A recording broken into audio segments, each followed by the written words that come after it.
Local stories, local people. We're taking you inside Western Mass news. It's the Even Better Western Mass podcast with Dave Madsen.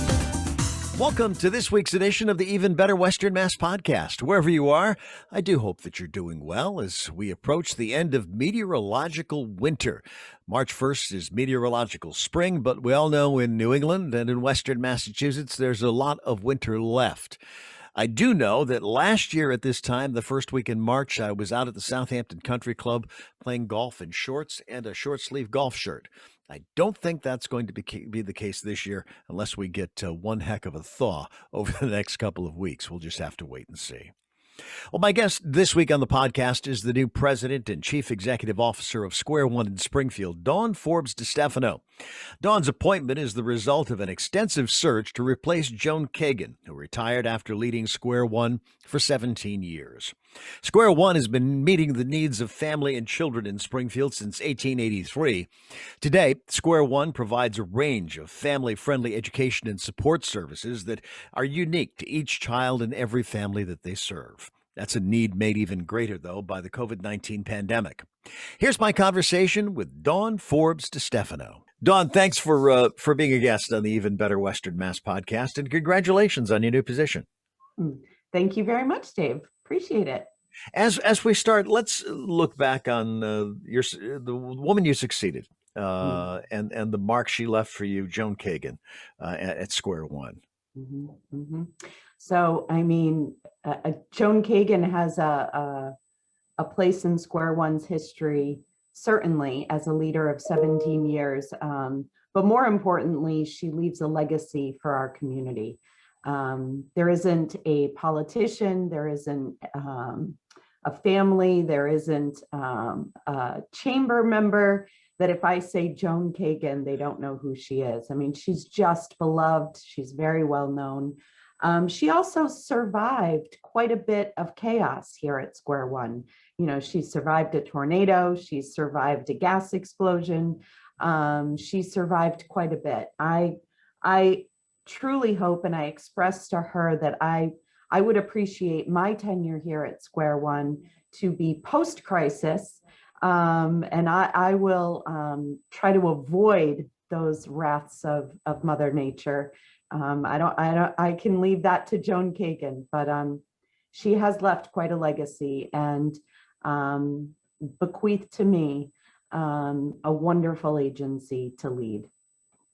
Now, I know Square One looked around the country for someone to replace Joan and decided to look right to, well, they didn't look too far. And then you've got to feel good about that. I do. I feel really good. I'm very grateful to our board. I think I've been in the nonprofit field my entire career. So for 30 years, I have seen board members come and go. And I've seen really productive and creative and exciting decisions and policies put forth by board members. But I also know that board members often don't work in the nonprofit field. So they don't come sometimes with a lot of experience or knowledge about how to manage and govern a nonprofit board. But our board here at Square One, again, being partners with us, heard Joan Kagan and I loud and clear, which was we need to ensure that the decision we make for our next leader isn't based on convenience. Yes, Dawn works here. I worked side by side with Joan, especially over the last year. We had a very strong shared leadership model. I was able to really get involved with the daily operations of the agency. I know where every penny comes in. I know where every penny goes out. And I appreciate that intimate knowledge. It's very helpful. But I also know that the agency deserved the time and effort to go find the best leader. And that may not have been me. I knew a lot, but there's a lot of people that know a lot around the country and in our community. And so I think the board did the work. The board may have considered doing a succession plan that was internal and quiet, but it didn't.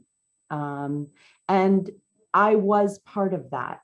Joan was very intentional. I knew that if I didn't succeed in this job application, that I was going to be looking somewhere else, because we had really committed to using our resources to be as close to the ground as possible. And that meant reducing some of our executive level positions.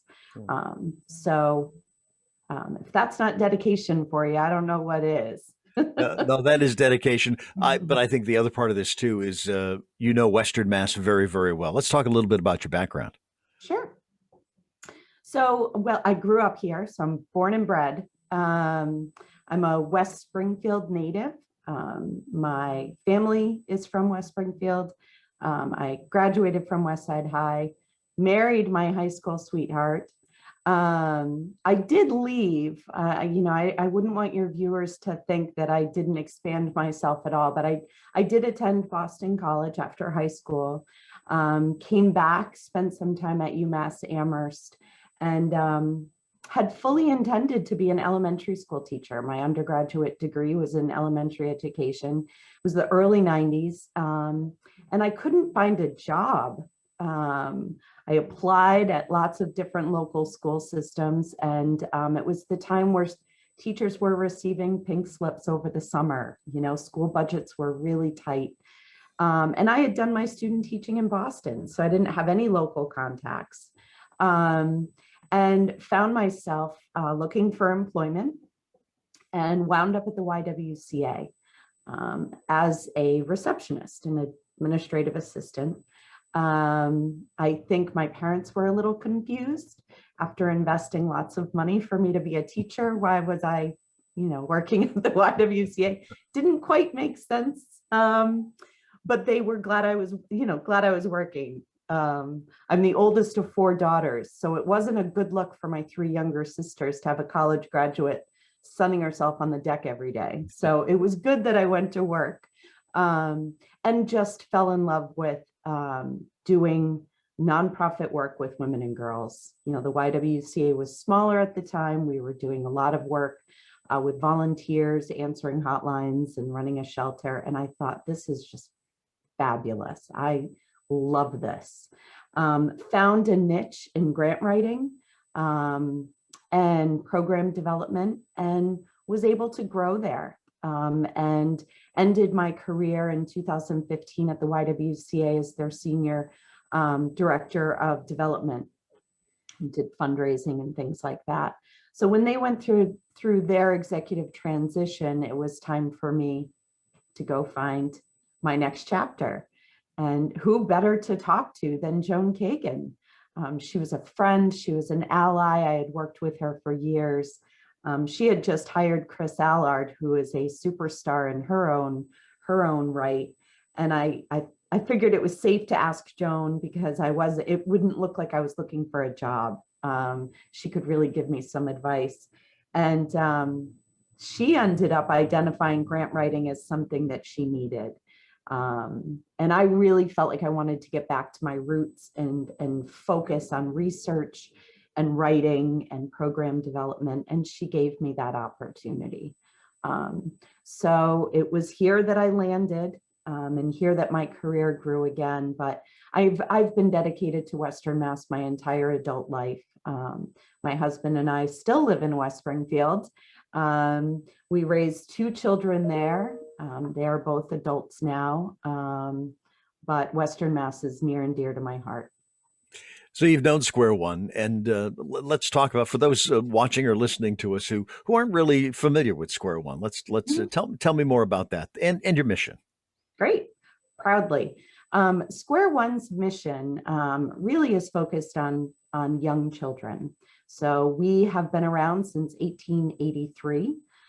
So we're a cornerstone in the Pioneer Valley in terms of serving children and families. Our focus from the beginning was young children. I think it's interesting to note early on, it was women working in the doing laundry and providing a service to the folks going into the factories, watching their children, that our mission of providing safe care to children kind of grew. Fast forward to today, that's what we do. We are focused on early education and care. Every day we have about 500 children that arrive at Square One's doorsteps. And those doorsteps are varied. We have 3 centers, large buildings where children come in congregate settings to be cared for and receive early education. But then we have about 35 family child care providers scattered throughout our community who also welcome children into their homes every day. Joan Kagan 17 years ago recognized that we were doing really great work with young children, but wouldn't we be able to really make a difference in our community if we were also supporting their families? So we also have a very large service option for families. So we have a Healthy Families and Parents as Teachers programs, which are evidence-based home visiting. So families are receiving education and support. No one knows better than those of us that have raised children how challenging that journey is, and just how convoluted and challenging it can be. And certainly in our city of Springfield and Holyoke and our surrounding areas, some families are more impacted by more traumatic events in their life, whether it's homelessness or poverty. And at Square One, we design programs and services to mitigate both trauma and unfortunate circumstances that really arise from a socially unjust system. And so we are looking to right those wrongs, but also provide an opportunity for children and families to grow. So that's where we are today. Well, plus you're taking the reins of Square One during a challenging time too. You talk about needs of families, and the fact that COVID-19 has really made that even more important. More children are at home learning, and more people are out of work because of COVID-19. Correct. Yeah, there is no time like the present. Like I said, Joan survived a tornado and a gas explosion, and I suppose my legacy will be partly helping navigate us through the consequences of this pandemic. And as usual, Square One rose to the challenge. We decided we were closed when the governor had closed all businesses, but as soon as we could open our doors and do so safely, we did. And on June 29th, we opened our doors to invite children and families back in, because what we know and what a lot of folks are realizing is that early education and care is a critical component to people going back to work. Certainly with 100% of Springfield Public School children learning remotely, we also had to pivot, so to speak, the key word, I guess, of 2020, our service delivery, when we realized in September, we're going to have children Monday through Friday, 7:30 to 5:30. They aren't going back to school physically. Their parents need to go to work. So we are at Square One, we support families who are home and remote learning with their children. So those home visiting services are critical. They're happening virtually, which isn't ideal for everyone, but it certainly is a bridge to families who need that help. And we are offering remote learning services for school-age children. We have about 100 children in our care every day that come and do their remote learning. So as usual, Square One rises to the challenge of the day. We have partners and collaborators in our community that we can swiftly put into action and meet, address, and then predict what's coming. And I think that's where we are now, is we're starting to think about what are the consequences, but more importantly, what are the ways that we can begin healing, and what were some of the best practices? There were some things that we discovered during this pandemic. Zoom, who knew that you could be effective and efficient using this virtual meeting technology? So we're in that space now where we're trying to figure out, again, how do we meet the needs of our community but also start to challenge ourselves on the healing process. My guess too is part of that is when we look back at when all this hit about a year ago now, and really hit in March, was the unknown. So my assumption is, well, it's a little bit easier now because we have a better idea of what's going on. But in listening to what you were talking about, the beauty of this all was you had so many programs in place to be able to meet the needs. But let's talk too about some of the changes that you did make and can carry on. That I guess we look at it and okay, there are some plus sides to what happened here. Mm-hmm. Mm-hmm. Absolutely. I think one of the plus sides, what we learned is that, first of all, staff is our biggest asset. Sure. So if I can create a safe and healthy environment, Square One staff is among the most dedicated in our community. 100% of our staff have come back to work. I mean, I just think that's outstanding. And it speaks to their dedication and commitment to children and families. With that said, we've also figured out that we are not in the business of just caring for children. That's at the core. That's a basic response. Of course, we care and nurture children, but our school age staff, who typically are used to taking care of children after school, being sort of tutors and homework assistants and things like that, they are starting to see themselves and the value and the skill set that they bring as teachers, because they have been the ones to stand next to these children as they've been engaging with their public school teacher online. They themselves have been able to channel and start to see themselves differently, that they're not just care providers, they're teachers. And that shift in thinking and the way that self-reflection is something we want to leverage and grow, because children will continue to need us. So if it's a snow day, we all know that proverbial snow day has now changed, but Square One now has the staff. We have staff that are trained to respond to that virtual classroom. And we have, thanks to our donors in the community, we were able to secure the physical equipment needed to do this work. We needed desks. In a typical Square One room, we have big tables, but with the pandemic, we needed to spread everybody out. So desks, dividers, headsets, laptops, we were able to secure all of that type of equipment and technology. So really, a child's learning is now fully extended from their physical classroom, potentially in a public school, to a Square One classroom. So I think there have been some fantastic learning opportunities through that. And in addition, with families, what we've learned is families want to engage. They want to learn about child development. They want to attend a healthy food cooking class. Those family engagement events is at the end of the day, when you're picking your child up at 5:30, sometimes the last thing you want to do is stay here longer for a class, even though it might be exciting and it might be something you really want to engage in, you want to get home.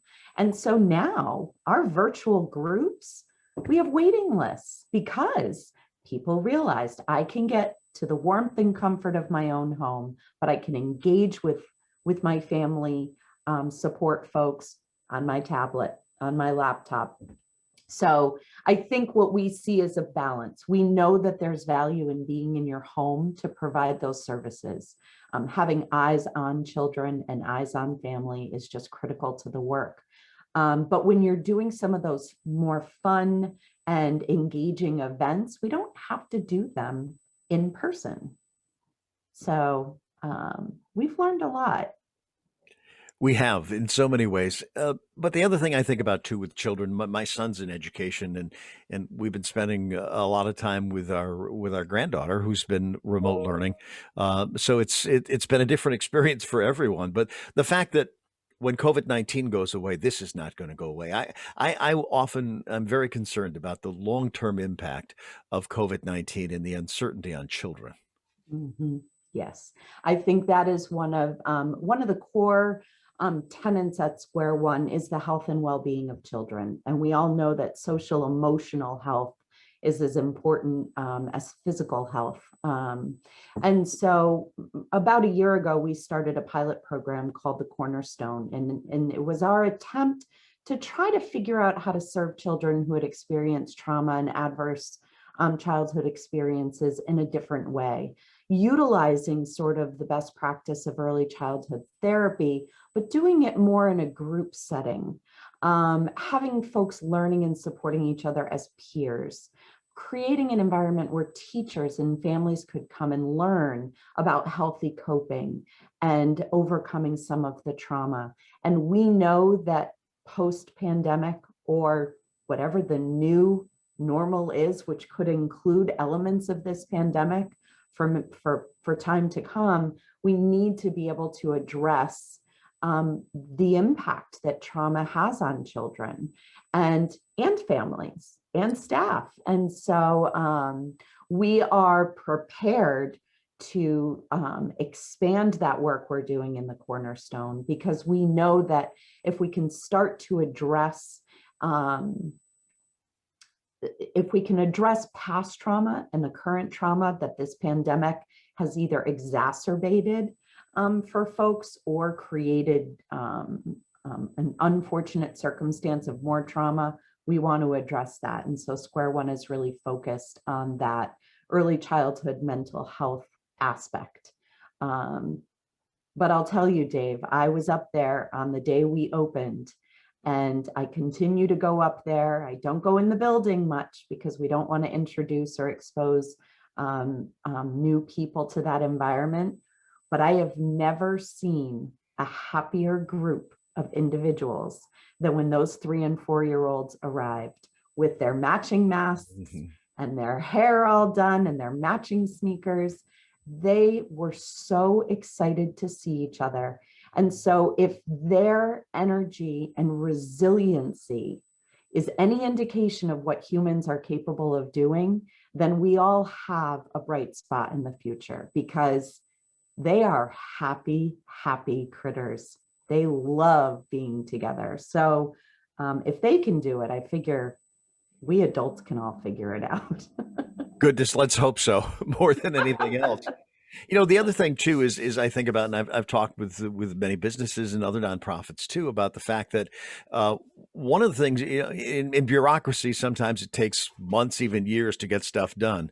But proving with COVID-19 that you could do this, make changes and make drastic changes within days, if in weeks.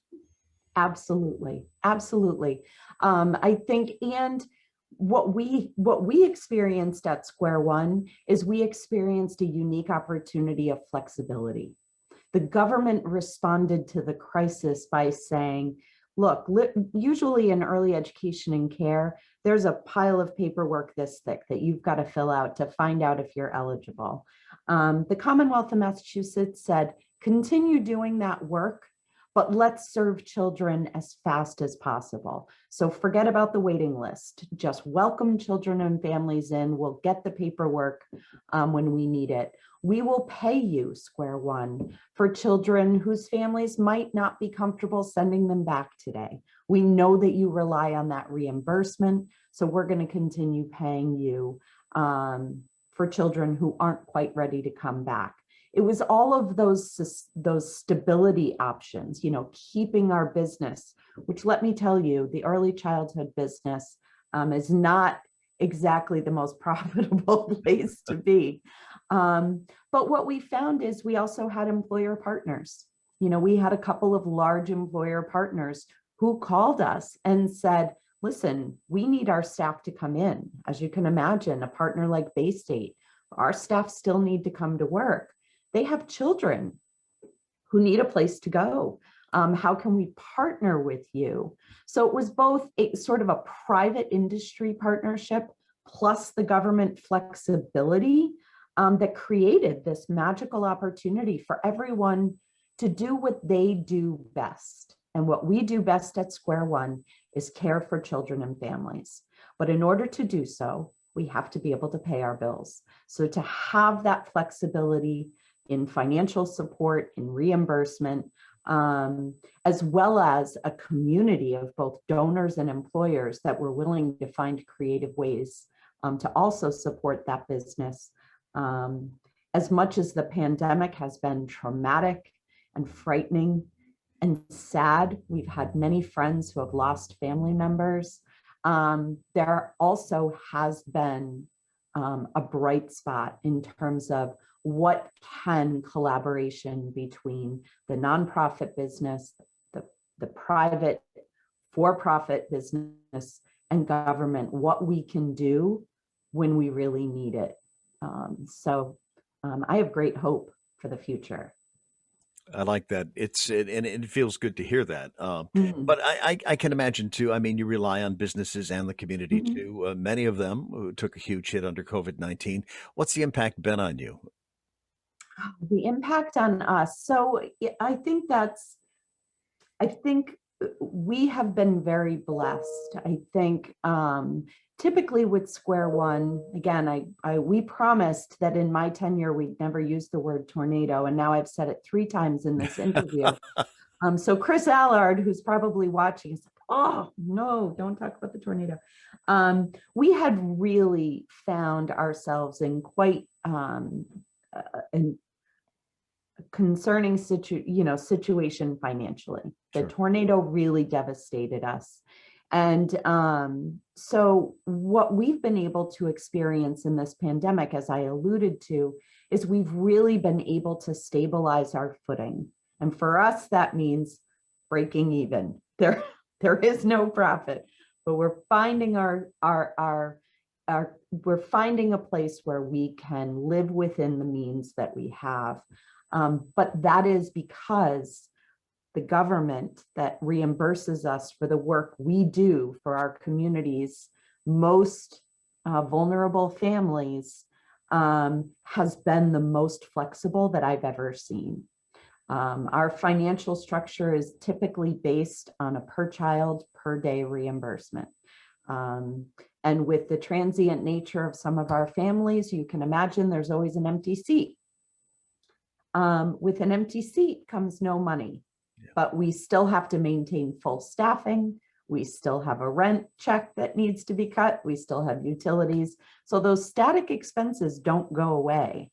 But when you have a reimbursement model that ebbs and flows by child, by day, based on attendance, it creates a fracture. And it certainly creates a vacuum when it comes to running a business.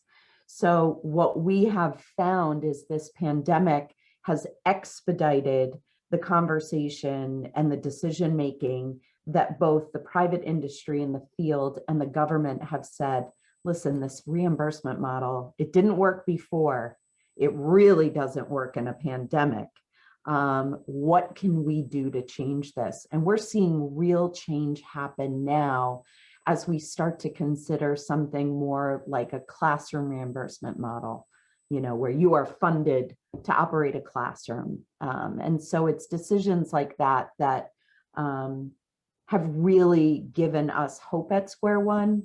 And, due to the generosity of our community, Square One was seen as a good investment. And because we do fantastic service and because we are good stewards of the money that is given to us or contracted to us, we are able to accomplish some great things. So we're stable. That doesn't mean we don't need to fundraise. We still need our community supporting us. But what we hope to get across to our community is just that Square One is an investment. And if you invest in children early on, if you invest in families that have those young children, the savings in the long term more than meet that investment, that initial investment. So we will continue to hone our craft, do our good work, and continue to look for ways to partner and collaborate to keep this going. But There's some bright lights on the horizon. That's good to hear. The other word I've heard so often in this past year is flexibility. That you need to be flexible because yes, we have a better idea now, but there's still a lot of uncertainty surrounding what's going on with COVID, and when we can get back to what we call that normal or new normal. Yeah, exactly. Well, and that's, no one knows that flexibility better than our staff here at Square One. Our Square One teachers had to be flexible when it came to meeting the regulations of DPH and CDC. So most of our classrooms at Square One needed to be carved out and remove a lot of items that teachers really were used to using when they were instructing young children. The corners with all the dress up material and all the little cars and blocks, all those items needed to be washed multiple times a day. So a lot of the fun stuff had to be removed in order to keep children and staff safe. So our staff had to be flexible. They needed to update their lesson plans. They had to come up with creative ways to teach. It's certainly with young children, they learn most by experience and they learn from their peers. It's hard to tell a 3-year-old that they have to stay 6 feet away from another 3-year-old.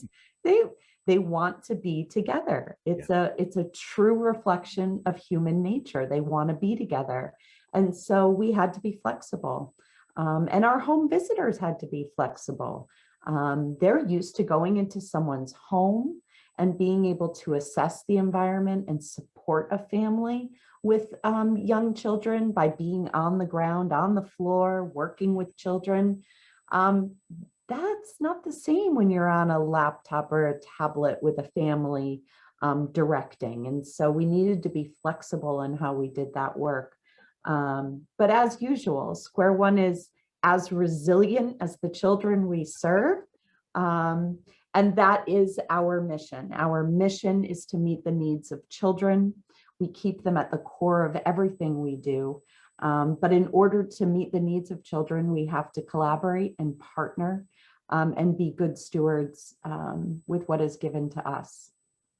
So let's look ahead to the future. Sure. And I'm sure growth is part of that, but growth that comes with growth is change. And as you look ahead the next 5 years of Square One, where would you like to be?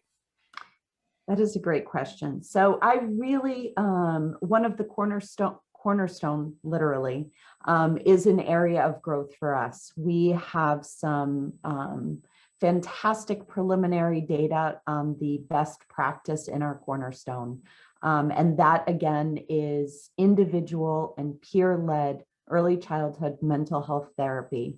So young children who have experienced trauma coming into a very specifically designed space to heal and to grow and to find good coping skills, but to do that in partnership with their peers and their teachers. And so we hope to expand. Right now, that is only up at our King Street site. That's only impacting a fraction of the children we serve in Square One. So my goal in the next 5 years is for every single child that Square One touches to somehow be impacted by that best practice that we're seeing in the cornerstone. The other area of growth is healthy food. We see a big benefit to healthy food and healthy movement for young children. And so we are looking to resurrect our farm to preschool program where we partner with local farmers. We partner with our Food Policy Council and other folks that are really focused on sustainable ways for families, especially families in urban settings and low-income settings, to access what is sometimes very difficult to access, healthy fruits and vegetables. So that is also an area of growth. And, I hope to see Square One expand its footprint. We've done great work in Springfield, a little bit of work, some work with our partners in Holyoke. But we are experts in some of these fields with children, and there are more children that need our help. So I'm looking forward to finding other areas in the Pioneer Valley where we can continue doing that good work. Don, we covered a lot of ground. Is there anything we've missed? Anything you'd like to add? Any upcoming fundraisers or anything like that? Because I know Oh, those that's have all gone virtual too, right? everything is virtual. Exactly. And I'm looking for my invitation. There it is. So Joan Kagan's retirement party is October 14th. So we are working diligently to do a couple of things. We are working diligently to alert people to that opportunity, to celebrate a woman who truly gave her life to serving our community. So October 14th, we are having a fundraiser in Joan's honor. We are boldly planning it at Great Horse. We are hoping that we will be ready to be together. Much like our 3 and 4-year-olds are together every day, we're looking forward to being together. So that would be my big plug is get ready to buy a ticket, sponsor the event, or give in Joan's honor would be great. Indeed. And if anyone wants more information about Square One, what should they do? They www.startatsquareone.org, or our main number is 413-732-5183. My thanks to Don Forbes DiStefano for being my guest on this week's edition of the Even Better Western Mass podcast. Now, if you'd like to learn more about Square One, you can always go to their website. It's startatsquareone.org. I'm Dave Madsen. Thanks for watching or listening to this week's edition of the Even Better Western Mass podcast. Wherever you are, stay safe, stay well, and if you can, join me next week.